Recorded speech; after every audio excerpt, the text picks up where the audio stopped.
So I'd like to welcome our guest speaker, Kelly Bearden. He is with the California State University Bakersfield Small Business Development Department. I guess he's the director there. And some of the things that we're going to talk about today is getting a small business loan for the COVID stimulus bill, or things of that nature. You know, we might even break into the PPP, Paycheck Protection Program, and of course, pandemic assistance as well. So with that being said, Kelly, go ahead and maybe give us just a little bit of your background, and let's jump right into it, some of the latest. Oh, fantastic. Well, thanks again for having me. I did bring a PowerPoint presentation with me Awesome. virtually. It's always fun to be able to say that nowadays, that you've brought it with you. Kind of hangs out with everywhere you go, doesn't it? Yeah. So I'll use that in order to try to give you a little information about what the SBDC does.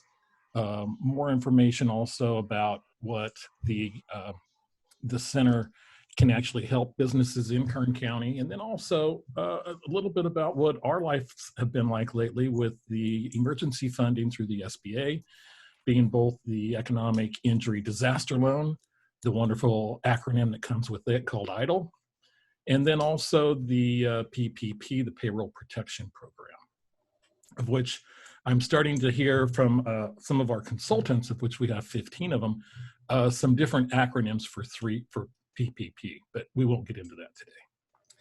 So a little bit about my background. I've been at the SBDC as the director since 2012, approaching 8 years now, and ran a center also in the San Joaquin Valley previously, and was self-employed for 10 years in between that. So me working here out of my home office is totally comfortable for me. And actually, what I've learned the last month of being home-based is that I get much more work done here than I do at the office.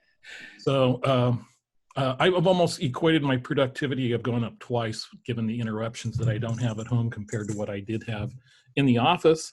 But then again, my children are grown, so I sympathize for any of those that have kids at home and trying to do all this same stuff together. So, Kelly, not to throw you off track here, but actually, when we're not in a pandemic and when we're not in this, what are the services that SBDC does that, of course, all these small businesses can take advantage of?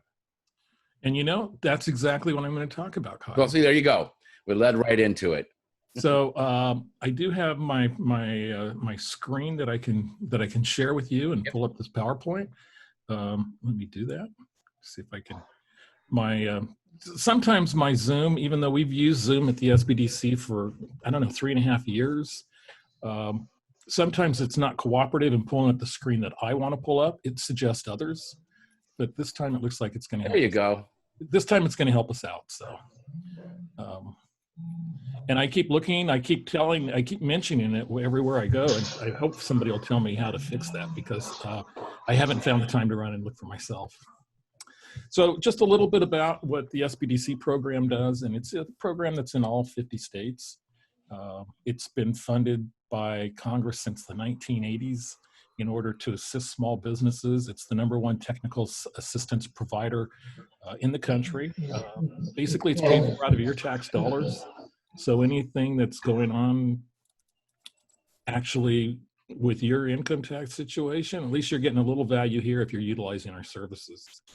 So in California, we do have 6 centers of regional centers. Ours is regional center is Central California region. And so you can see that entire region right there that goes from the Pacific Ocean to the state of Nevada, to the very far south part of Kern County up to the top of Mono County, where it runs into Topaz Lake into Nevada. The shaded blue are the 3 counties that we cover. They came to the realization that Kern just wasn't big enough, that we needed also to cover Inyo and Mono counties. So that kind of gives you an idea of why we've been on Zoom, or a predecessor. We used GoToWebinar, GoToMeeting for the last 8 years. So that positioned us really nicely for when this actually happened, because we were so familiar with using this particular platform and trying to work with businesses in Mono County, because my office is in downtown Bakersfield. And if you get up into northern Mono County, you get into communities like Walker and Colville, and those are about 325 miles away from our office. So this was a good platform to use. So it's been helpful for us, needless to say. So what we do at the SBDC, and my numbers are a little, I realized I pulled a chart out that I hadn't updated, but kind of gives you an idea of what we do. Is we work, and some of our impacts in Kern County is we work one-on-one consulting for existing business owners and those that are starting up. Now, in the last 6 weeks, since we really, it was really kind of right around St. Patrick's Day is when our world blew up, and maybe everybody else's for that matter. But up to that time, we had worked about 50% with startup businesses and about another 50% with existing business owners.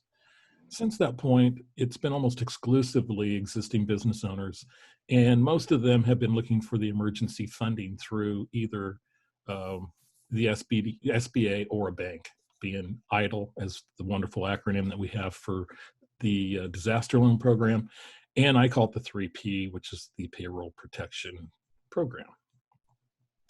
So, we're kind of judged on the businesses that we work with that starts up, but we're judged with the number of businesses that we work with in total. And we're judged in the number of businesses that we get funding for. So that's kind of our scorecard. We have been at CSU Bakersfield since since 2010. Prior to that, the SBDC program was done out of the Weil Institute right there on Chester as part of a program through Bakersfield College and the Kern Community College District. So it's been in the community for about 30 years. So there's a kind of an idea of the number of clients. If I can just jump in and tell you what the numbers look like for 19, they grew substantially to where we worked with about over 50 businesses that actually started up. And the number of one-on-one business clients that we talk to, and these are ones that we document of spending at least an hour of time. Some of them are far more substantial than that, and can go up, literally into the hundreds if it's a project. And we're a project-based organization. Being a nonprofit, what we're based on is we're based as an economic development program. So we're not a social program, and so our resources really go to projects and to businesses that are really going to benefit the community with jobs and other factors. So jobs and capital infusion are our two biggest goals. In 19 for capital infusion, and that's the dollars that we were able to get our small business clients. This year it's going to be skewed high because of these two programs that we're working with people. But our goal was 8.8 million in 18, and we achieved almost 13 million. And last year, about 15 million in capital for our clients that we worked with. And again, we don't create any of these jobs. It's businesses like you and other businesses throughout Kern County that we work with. And as we work with them, they grow their particular employment by expanding or getting capital to grow on. So I mentioned we have high quality business consulting. Our SBDC team consists of about 15 senior level consultants, and these are people that have owned businesses, people that have worked in a number of businesses, but many of them are also self-employed consultants on their own. So none of our employees, or excuse me, they're independent contractors, none of our contractors are actually retired, like other programs might be. They are fully engaged. We have professional development events and other things. Now, they're not full-time generally with the SBDC. They usually have other things that they do as well, piece it together. So then we also have junior or associate consultants, and those are students with our CSUB School of Business and Public Administration. And they could be MBA students, or they can be undergraduate students in curriculums like finance and accounting, marketing, and so forth, management. So it's those individuals that actually really lend a lot of effort and a lot of vitality to our program. So we're really pleased to have a good stable of students that work in there. The students are vetted, they're highly trained, and they are very helpful in working with businesses that we work with. Over here, this is a little bit dated also. It's going to be really heavily skewed toward the financing right now based on what's going on, but it kind of shows you an idea. And I would say the financing and capital has been higher recently anyway, and can also include that of a startup business. But then there's other areas of marketing and social media, some budgeting. We're seeing a lot of people that really need to get into cash flow forecasting. It's one of the things that we push. So in addition to the consulting, we have some good resources on our website that you can always go check out. There's our website, csubsbdc.com. I like to show people, since we're pretty transparent and we really believe in strategic planning, kind of a glimpse of what our strategic plan was going to look like in 2020. Being a national program that's funded by the U.S. Small Business Administration, that's where we get the majority of our funding. The SBA actually has us through a national organization that goes through an accreditation process. And so that was going to be our focus this year, was to once again become an accredited program as we were last in 2016. So that was going to be our focus, and the accreditation is contingent on remaining a program and moving forward. If you don't get the accreditation focus, you lose your funding basically, and we're out of business. So that was obviously a very key strategic point for us this year. But also we look at our program delivery, and we were looking at a lot of our rural outreach. Before this kind of broke down, we had established regular office hours in both Shafter and Wasco. We've been very active in East Kern in the rural areas out there, in addition to Inyo and Mono. We've been a driver behind procurement, for example, and procurement activities lately have been focused in Ridgecrest after the disastrous earthquake. They have about $4 billion worth of damage to the China Lake Naval Weapons Station, or actually it's Naval Weapons Station China Lake. $4 billion of damage, and there's a lot of procurement efforts that are going to begin later on to reconstruct many parts of the base. We're active in America's Seed funding, and that's basically the program called the SBIR. Was going to be a focus for us this year, where essentially the government does grant about $3 billion for innovation and technology projects that are very specific through the 10 agencies of the U.S. federal government that participate in the program, from the Department of Energy to USDA and Health and Human Services. 10 of them altogether contribute about a portion of their budgets in order to do that. And then our focus was going to really be on our Kern County core, as we like to call it. So that's kind of like a glimpse of where we thought we were going this year.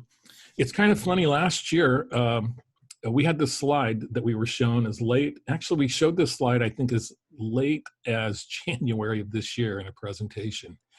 And we were already starting to talk about economic downturn that might have occurred more organically rather than the economic disaster that we're experiencing now. But we used this, which was, the source was of the Bank of America survey that they do annually.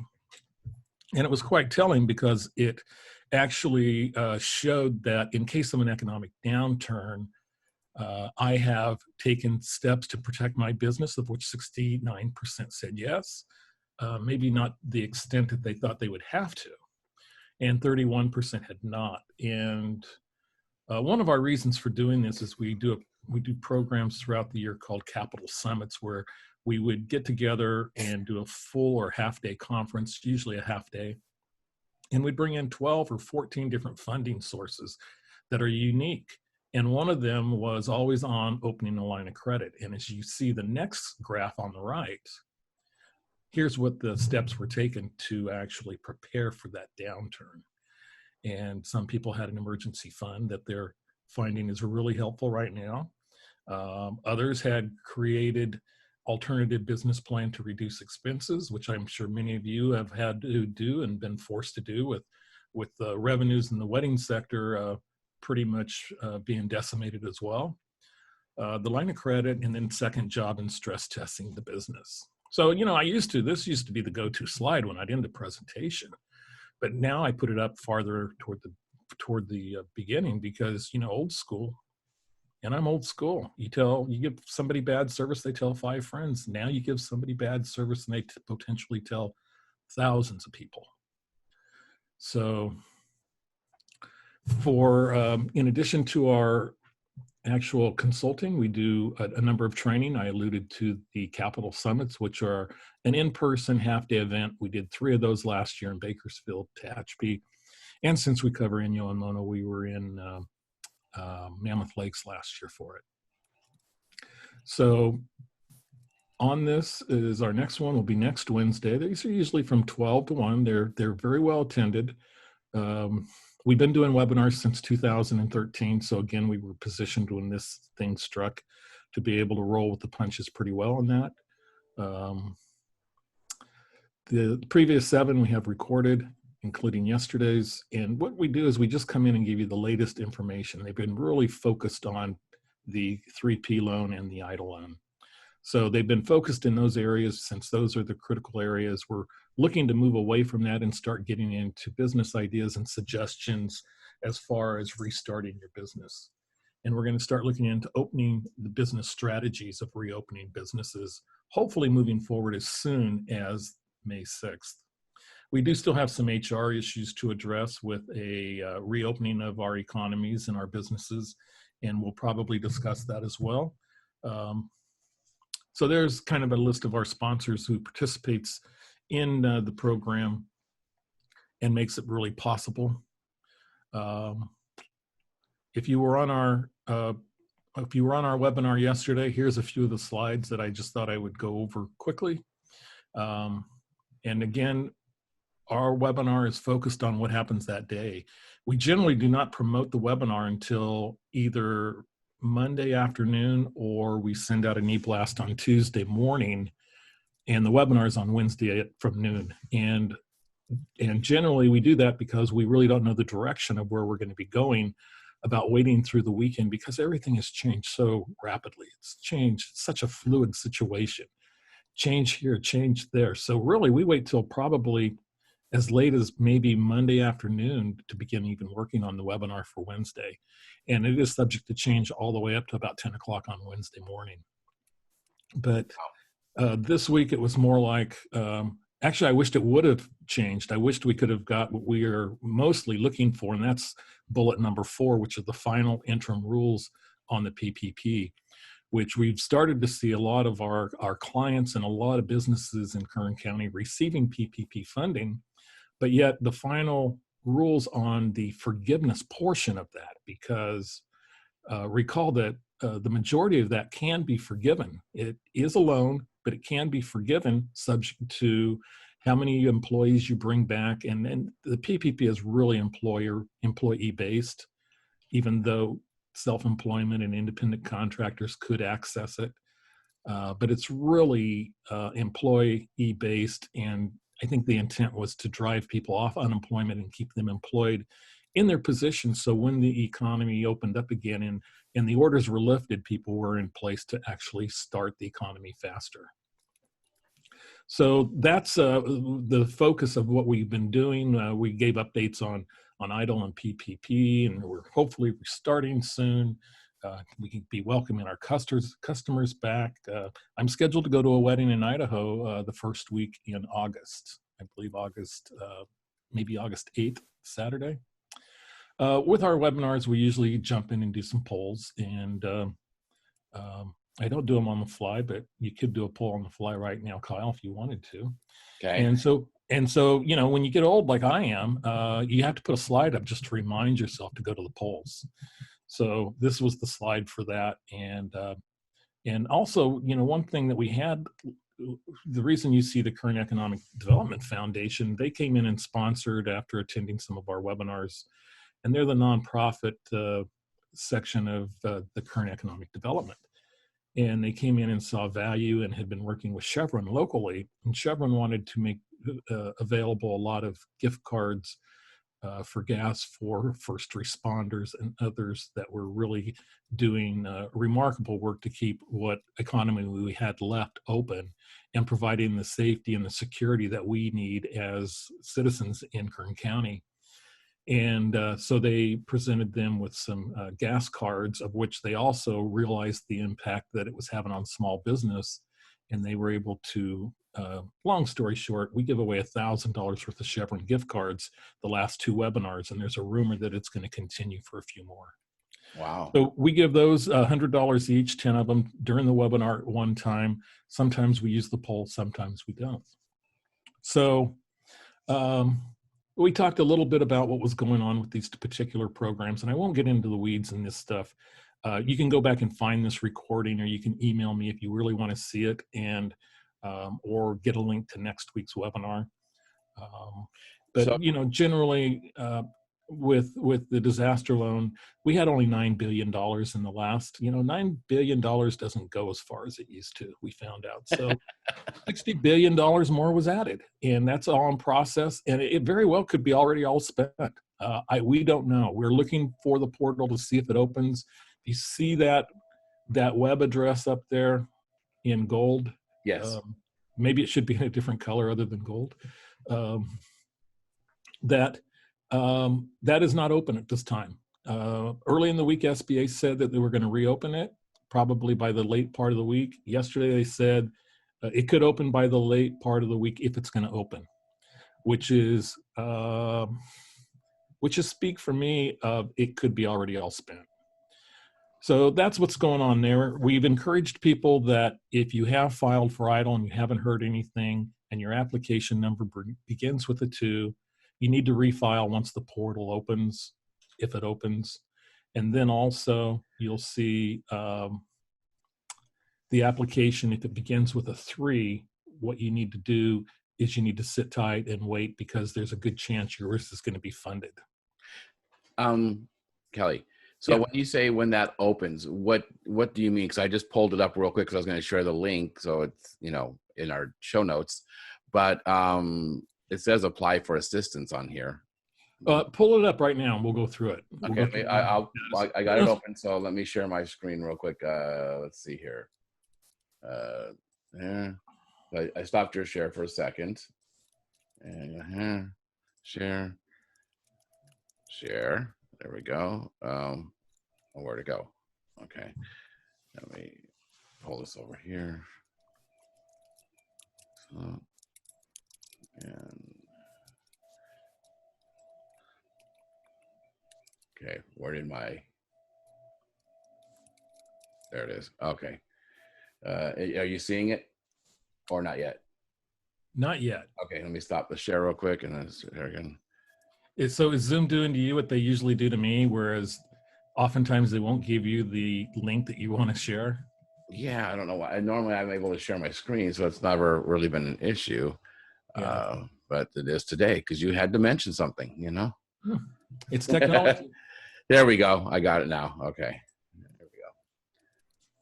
There you go. Okay, now click on apply for assistance. Okay.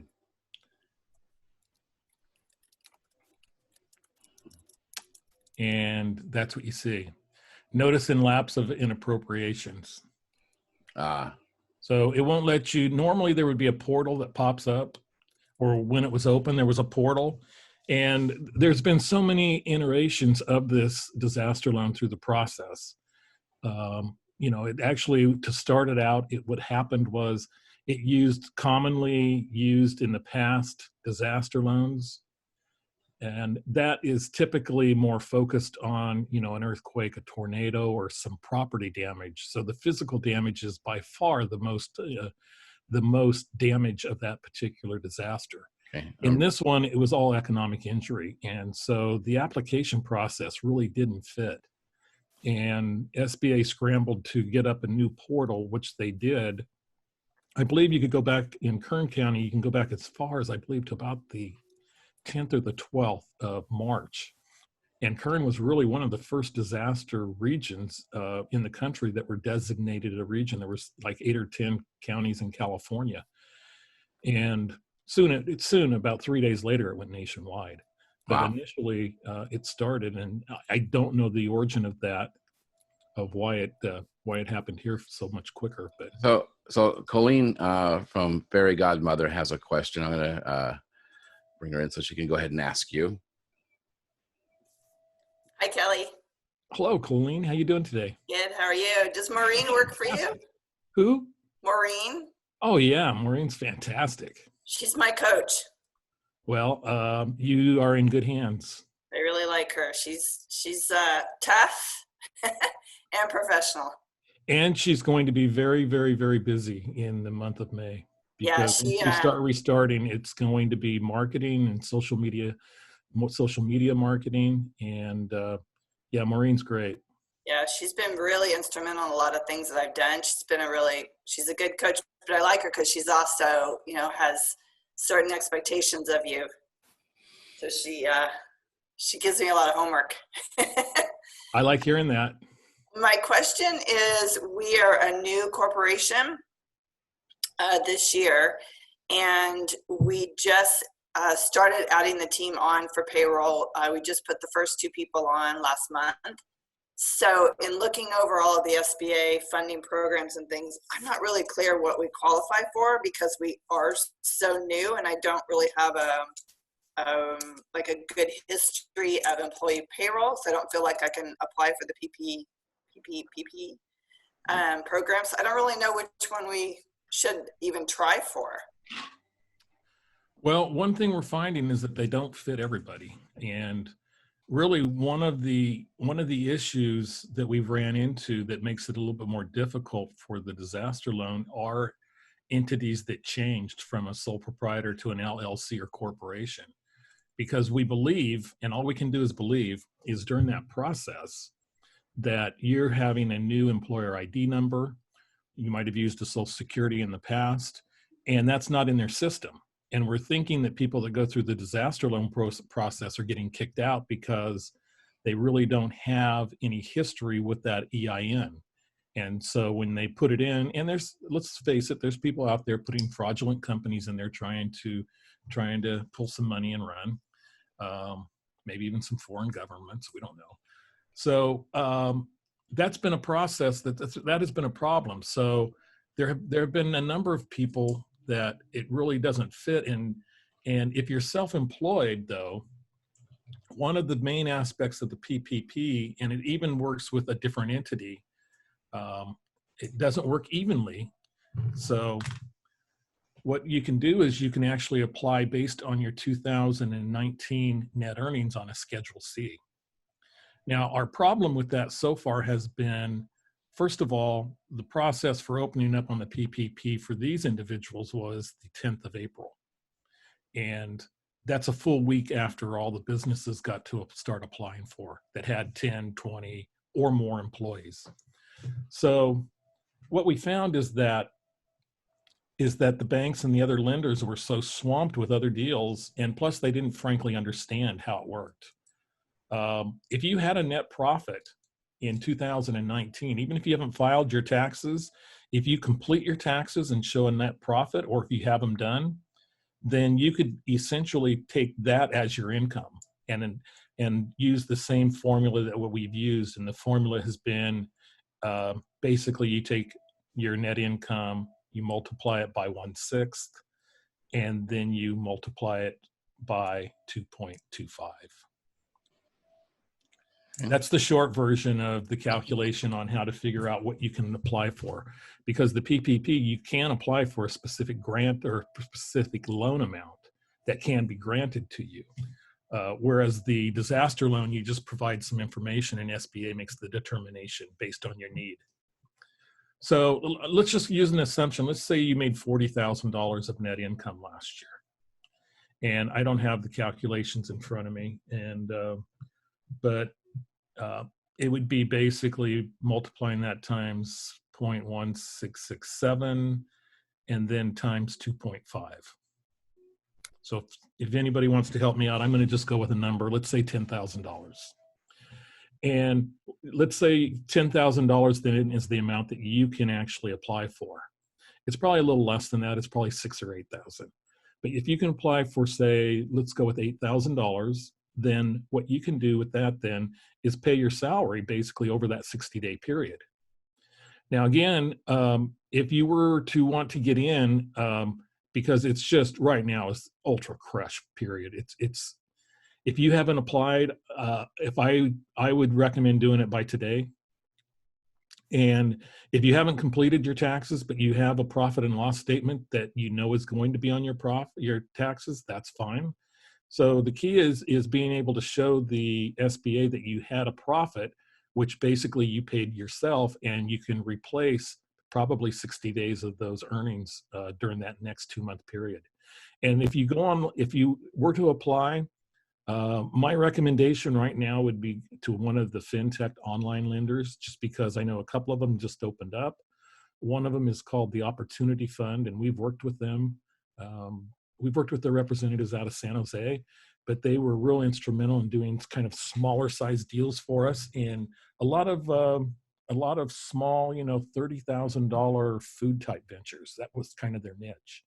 But since they just opened up, I think that they don't have the demand and the crush, and I think they have an online platform. I could send you the link if anybody is interested afterwards. So that would be the recommendation that I would have. So what is it that I'm applying for? Which one of the programs? It would be the 3P. Oh, it is. Okay. And who knows, by the time we hang up today, maybe the 3P's out of money, Yeah. but maybe it's not, And what is the new program that's coming up tomorrow, Kelly? Tomorrow? There's something new that's opening up tomorrow, I thought. Am I wrong? Well, also, the other thing that I would do also, if you're not showing very much income from your business, and again, I don't know your situation. I'm just speculating to give you an idea what other course of action you have. What you could be talking about is yesterday or the day before, the state of California opened up unemployment for the first time for self-employed individuals. So if you don't have any employees, you can actually go through the EDD website now and apply. And part of that process, if I looked at the numbers briefly, it seems like it was like about $150 a week you would get. But then there's a period of about 8 weeks to where you could get unemployment from the federal, in addition to that of $600. So it could be $700 and something to supplement. And this is the first time it's really been available. And there it is right there. And really available to self-employed, independent contractors, and others. And it really is I would probably recommend doing this rather than the PPP, unless you were able to as a self-employed individual with no employees, and you had really strong earnings that you reported on your tax return. Then I would do, in addition to this, I would do a quick 3P application with an online lender. If you use Square, for example, I would think that given your services, many of you that are here today, you might use Square. Square is an option to go online and use them. They've been participating in the program. If you use QuickBooks Online, Intuit has been a portal for online users.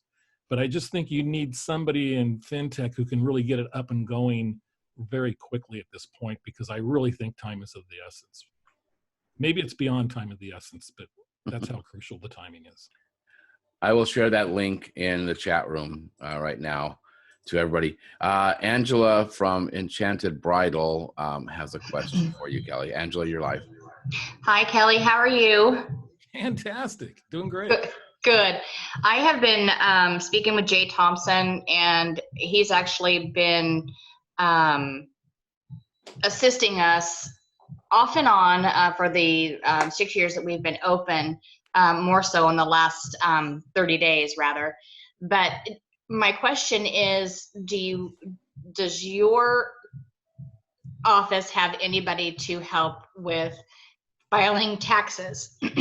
Before this pandemic started, we decided to move to a different CPA without finding a new one. So we're kind of at that rock and a hard place where we need to get our taxes filed. Yeah, that's an area that we really don't get into. We kind of stay away from the legal side of things. We're kind of mandated to do so. And I guess it's an interpretation, but I throw taxes. And another thing we really don't do is website development that you'd think we'd be more involved with. And the reason we were more of a teaching program rather than providing a service program. The one area that we get a little deeper in is the funding side of things, because it's one thing in your business that many business owners only do once or twice during their entire life cycle. Whereas you'll be filing your taxes every year, and also you'll be doing your marketing on a fairly regular basis, hopefully, and other things like that. So that's kind of the areas that we go in our particular programs. Okay. Wished I could help. Nope, that's okay. Thank you. So basically, it sounds like for the people who are small businesses like myself, who didn't get a paycheck, that the pandemic unemployment assistance is probably the way to go. Seems to be the most logical.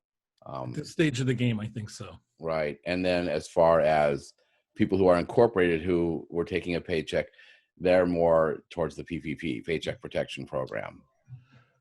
Well,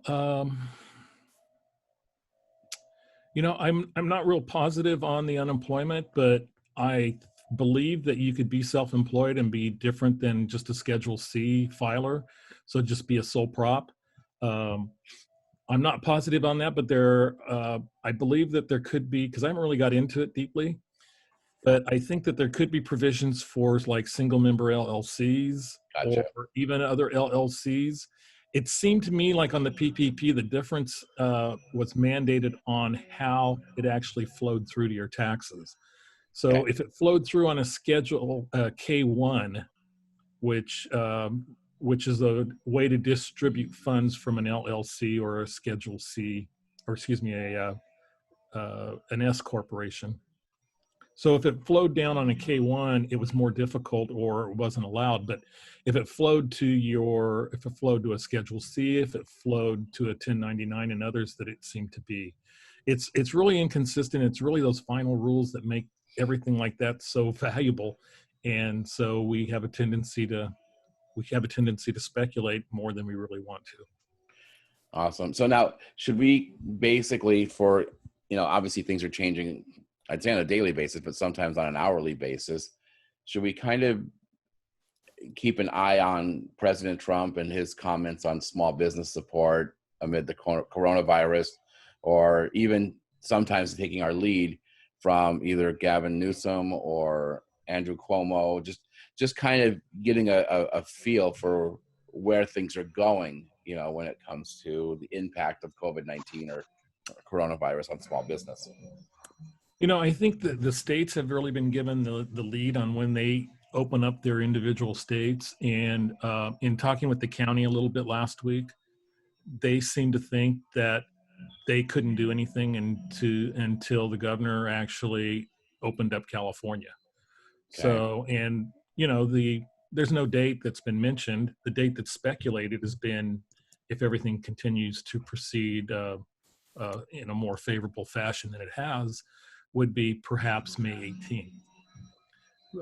But it could be the first week in June. So it's just so many are dependent on his particular. There are counties that are opening up. I think Modoc County up in far northeastern California is opening up tomorrow, maybe. And but we have to wait to see how the governor is going to react to that, because from what I heard from Kern County was that they really can't legally open under this government mandate of closure. Okay. So it sounds like he's holding the strings. Yeah, pretty much. Okay, so I'm going to bring Mike. You're unmuted. Mike Miller from Tastries Bakery has a question for you. Yeah, hi. So will the SBA be providing guidelines, excuse me, to help us calculate the PPP forgiveness? Particularly, I like some direction on how to calculate the full-time equivalents and the wage reduction. Those are the key ones right now. Right. It's interesting. I got an email from a local CPA who has been kind of an individual I keep bouncing back and forth with. And what he has is his national association, the Association of Independent CPAs, maybe, AICPA. They just recently announced their recommendations and sent them to SBA on what they think that that they urge happened with this.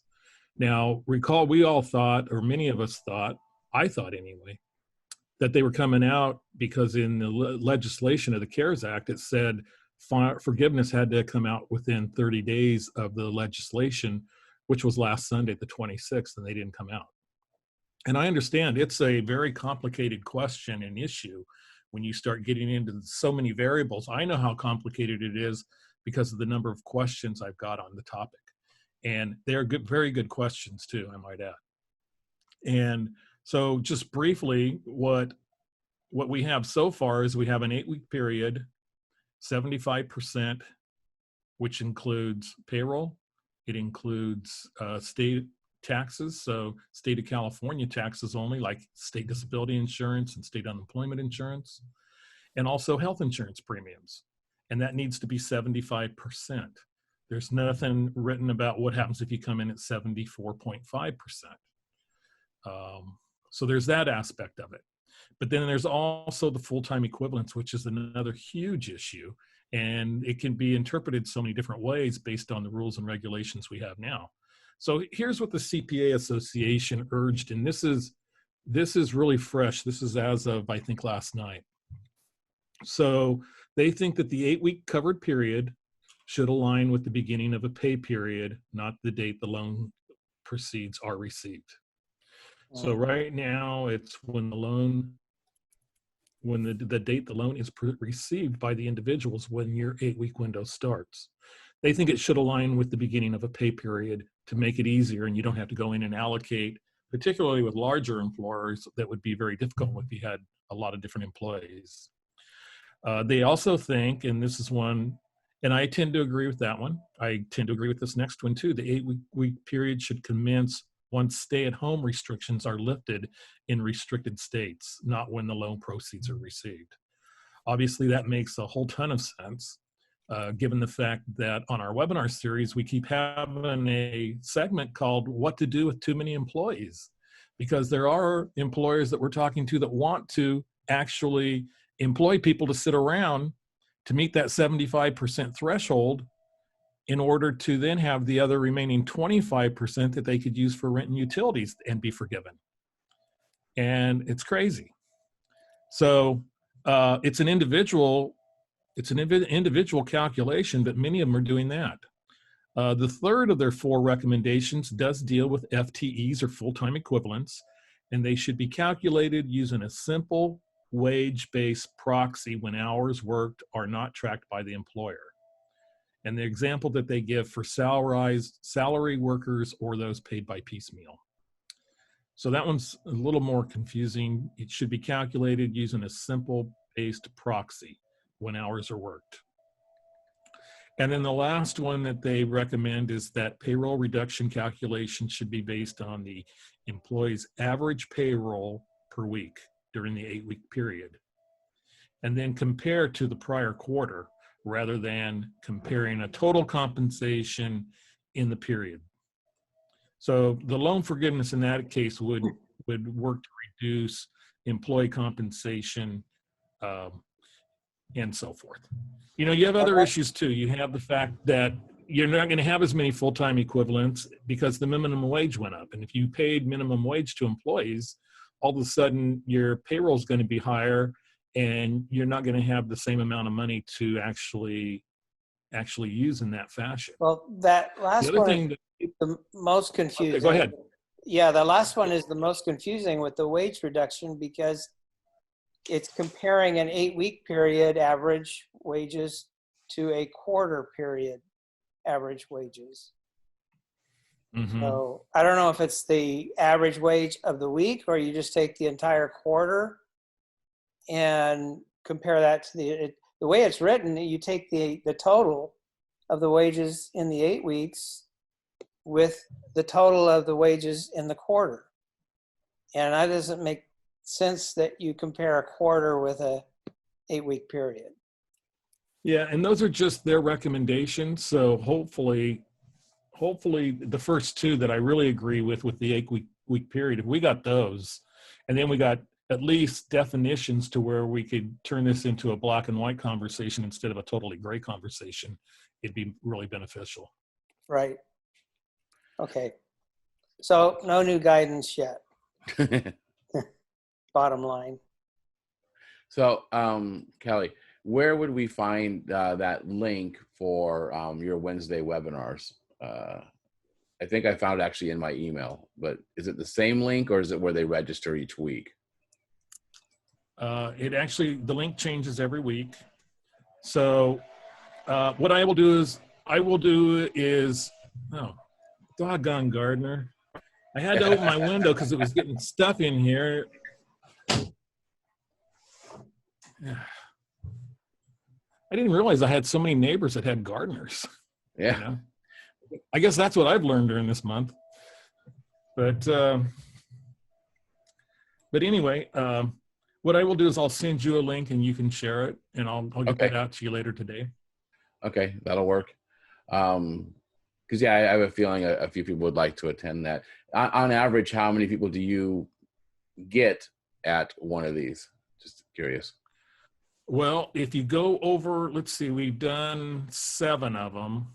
Mm-hmm. And I'd say over those 7 weeks, we've averaged over probably, of live attendings, we've averaged probably around 250. Wow. And for, and then also a lot of them have been, because the recording link is generally then has been shared by a number of Chamber of Commerces throughout all 3 counties that we operate in. Right. And other entities. So I think on-demand views of them run in the hundreds, probably earlier they ran in the hundreds, and now it's probably about 100 would be my guess. I'm just curious.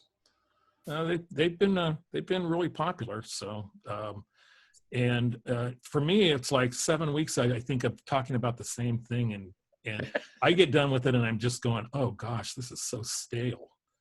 But then we get feedback on it, and it's like the information that they want to hear, and they still need to hear because we don't know for sure. A lot of the things like Mike was talking about. Awesome.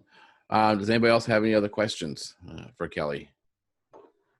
Yeah, Kyle, I just sent one over. Yes, Brian over with the Mark Restaurant downtown, and of course the Iron Lily venue. So Brian, take it away. Hi, Kelly. How's it going? How's H Street? The just the street itself, like downtown's dead. Well, our office is at 17th and H, so I always anytime somebody even has a piece of H Street on their business or their quarter, I always have to ask. Well, we're working on developing that H Street side to make it a little bit more pretty based in the Padre. You'll see some stuff coming up here. We haven't really talked about it, but that kind of leads into my question a little bit. So with the Mark Restaurant downtown, when the EIDL loans first came out, I applied for the EIDL loan. And what date was that, Brian? It was back in March. So I applied with a paper application on a Friday. I don't remember exactly what day it was, but it was in March. I did a paper application on a Friday. They shut down the system completely. I didn't get any word on it. And then on Monday, they put up an online application with the 3 little circles where you could apply. It was a 10, 15-minute application. And I did that the first day that it came out. It was on a Monday. Since they have funded $10,000 to my account. So I did receive that initial $10,000. That was about a week ago. So it took a good 35, 40 days to receive that initial $10,000 through that EIDL loan.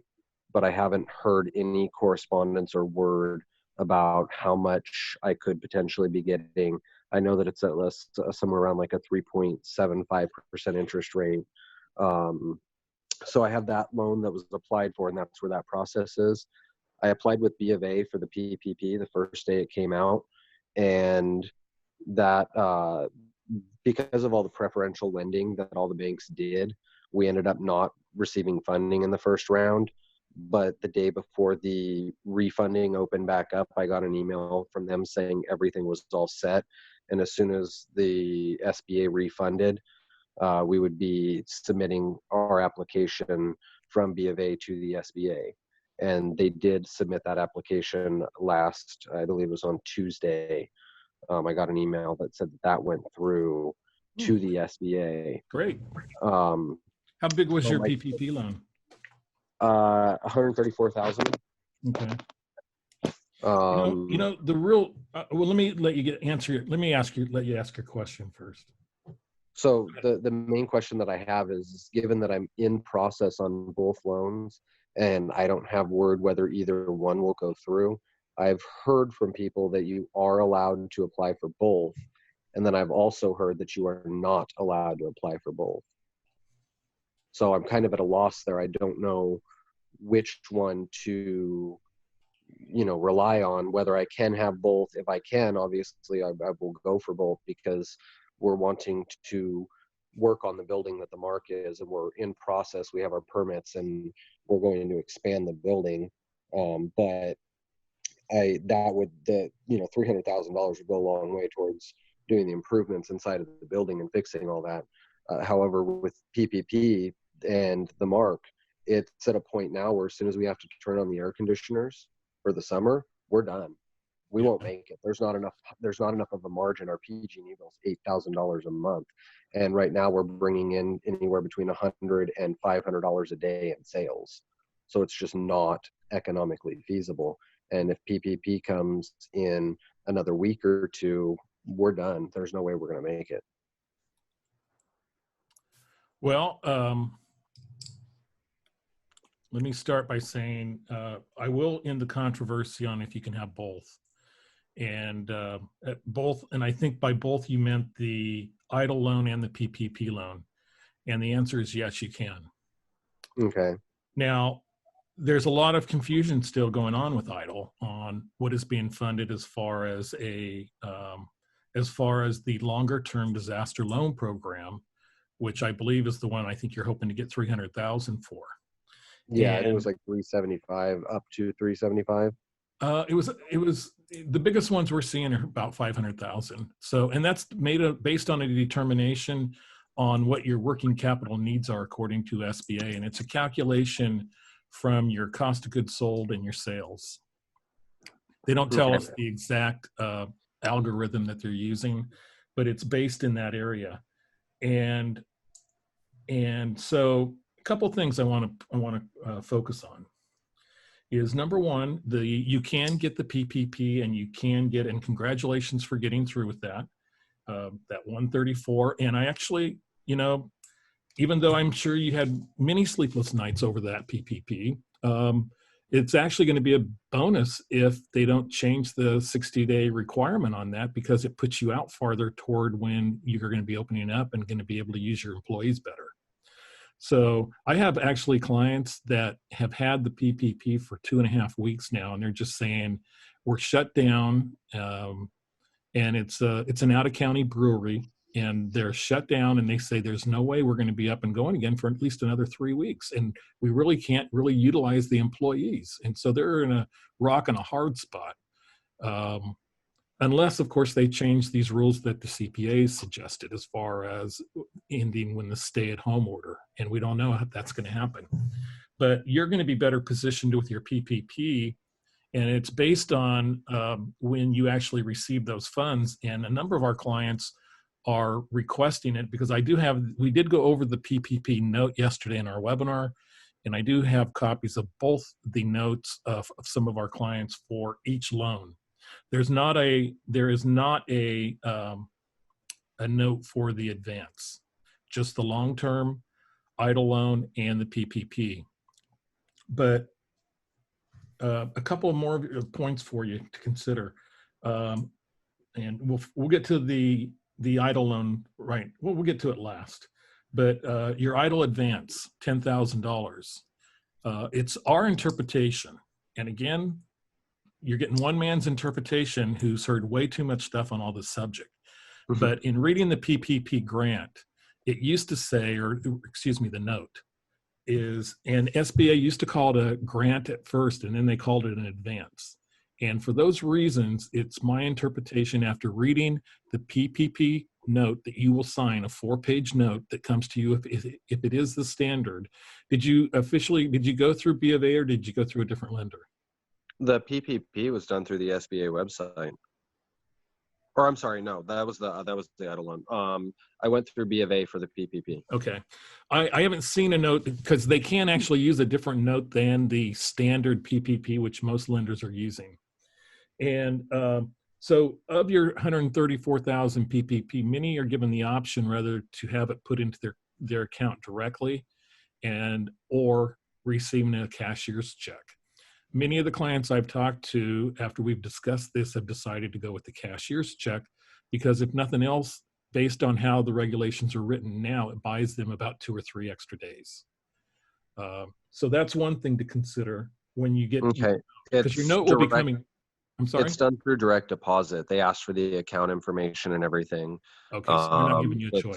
It's gonna be direct deposited into the account. That's where they already did the first 10,000. Oh, that's the idle loan. Sorry, there's 2 different things going on. But yes, B of A did ask for. They were going to fund it directly to the account. Did they already send you your note by email and DocuSign? They did not. No, B of A. That'll be coming. No. That'll be coming soon.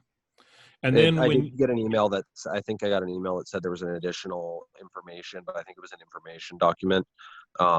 They only just submitted it to the SBA. So it's not actually approved by them. So there's no documents to sign except for the initial application so far. Well, my strategy would be to try to push that off as long as you can. But you only have 5 days from when you receive the note to sign it and get it back. But if it was me, I'd wait a couple of days, as much as you want to really hurry on the process. But once you have the note, it's just executing that note. And then when B of A gets that back, all they have to do is transfer the money into your account. So right now, that transfer date starts your 60-day clock. So it could change with the final rules, but right now it starts your clock. So consider that. Also on your idle advance, your $10,000 idle advance. Remember I had mentioned it was being called a grant initially. And what we believe the determination on that is people that receive the PPP program and receive an idle grant or advance, an idle advance, that $10,000 in the note is going to be added to your PPP loan and is not subject to forgiveness. So that is a $10,000 addition that will be a loan. So that is not going to be free money for you. If I do end up getting both. Well, it sounds like you're going to get both if B of A submitted and you're in.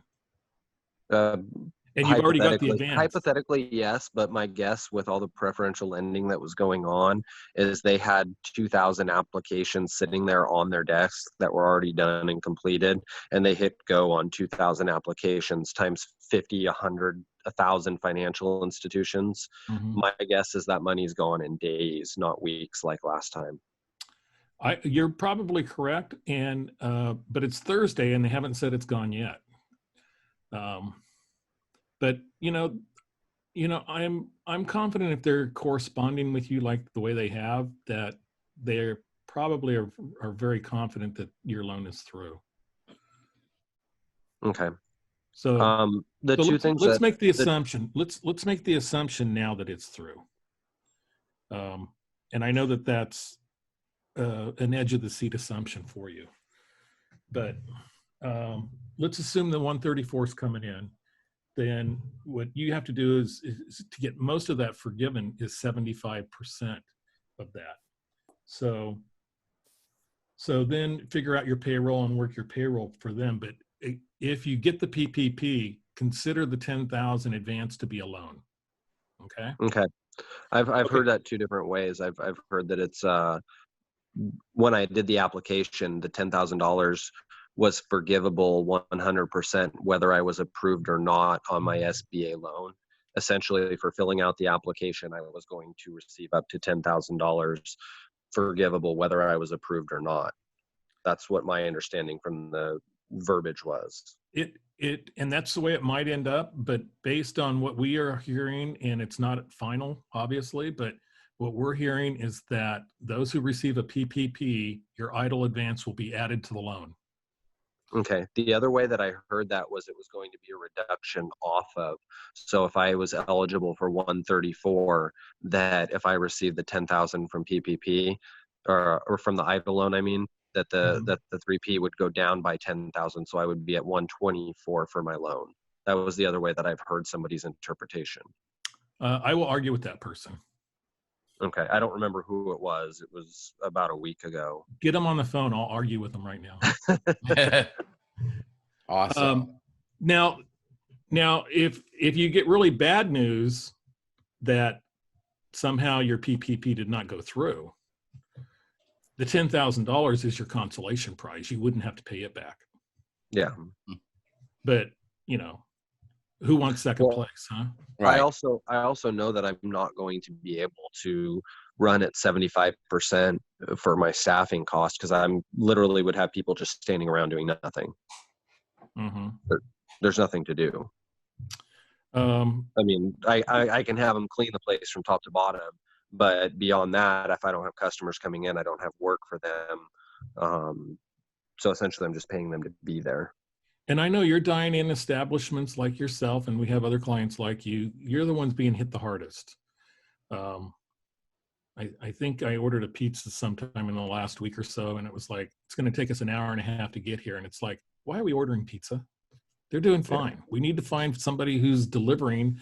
You know, some of the people that are in your line of work, and I know it doesn't really bode well, but a couple of the solutions that I've heard, or a couple of the things they're going to try, is to do a delivery where your chef comes in and cooks for 6 hours and then spends the last hour or two delivering on their way home.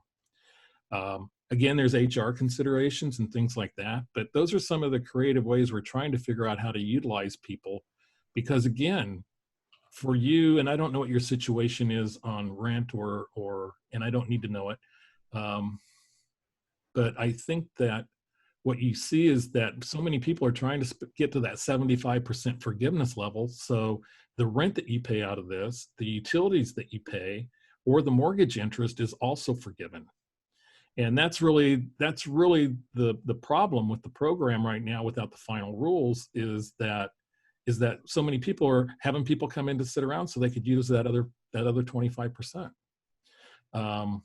We do have on our webinar, and I would encourage you to join us next Wednesday. We do have a lot of suggestions that we're starting to come up with just to try to figure out what people can do. But I want to also address one other issue with you, and that's your hope for a longer-term idle loan.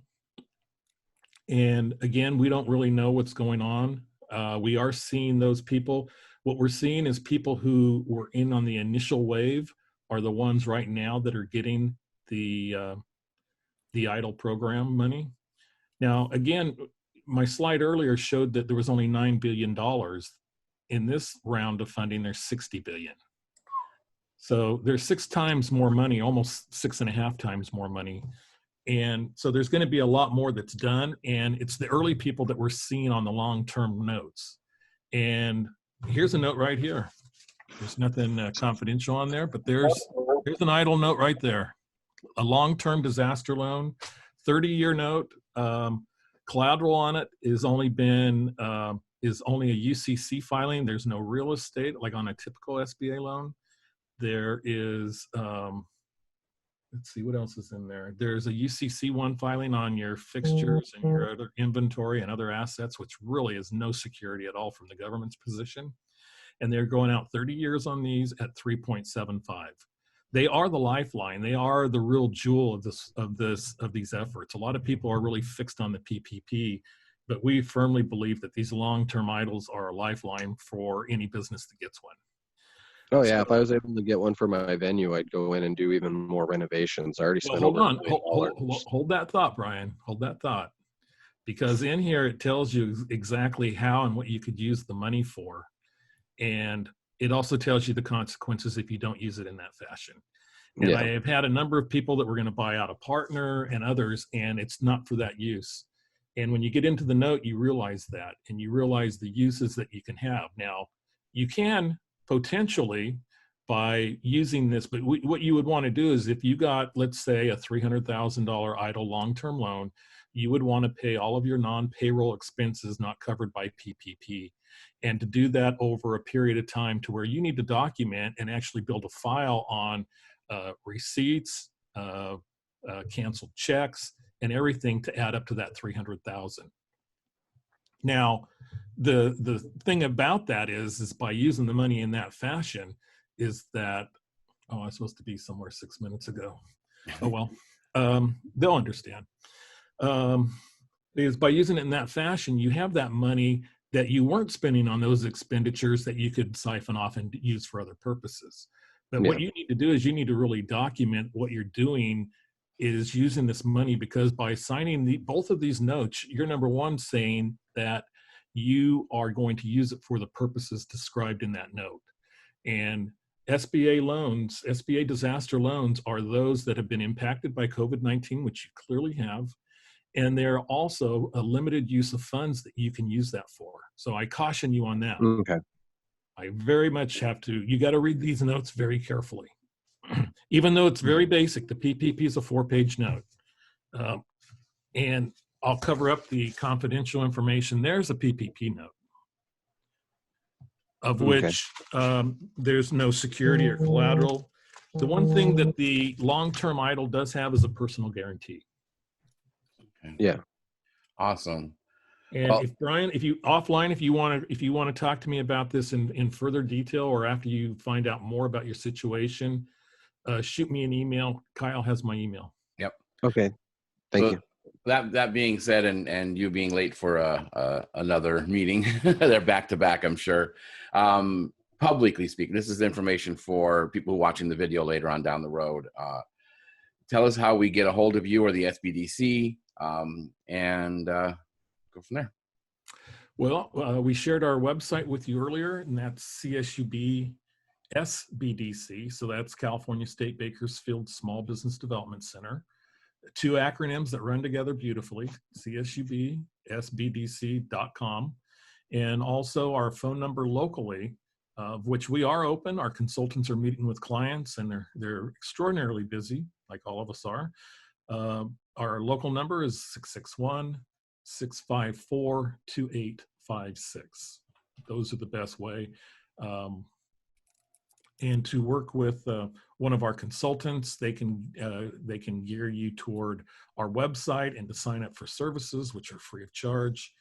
And they're very knowledgeable, and they're very, very good about this program that's going on now. So oh, you had it up there for a second.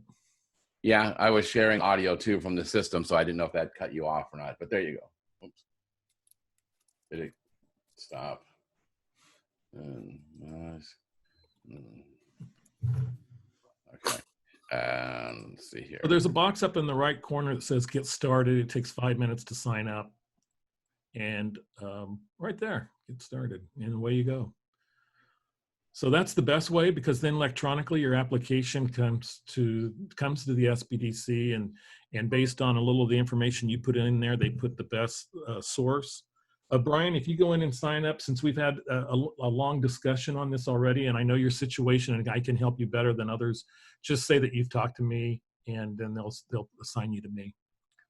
Okay. Because they don't usually keep me in the assignment route too often, but they know my strengths, and they always will pair any of our 16 or so consultants, if I add myself into that, based on the strength of what the client needs. Awesome. As Colleen mentioned earlier. Kelly, thank you so much for helping us and imparting some of your wisdom. I really appreciate it. And I know everybody else does too. Hopefully this helps us get over the hump and, survive this whole coronavirus COVID-19 issue and helps us run our business. So thank you so much for being here. I really appreciate it.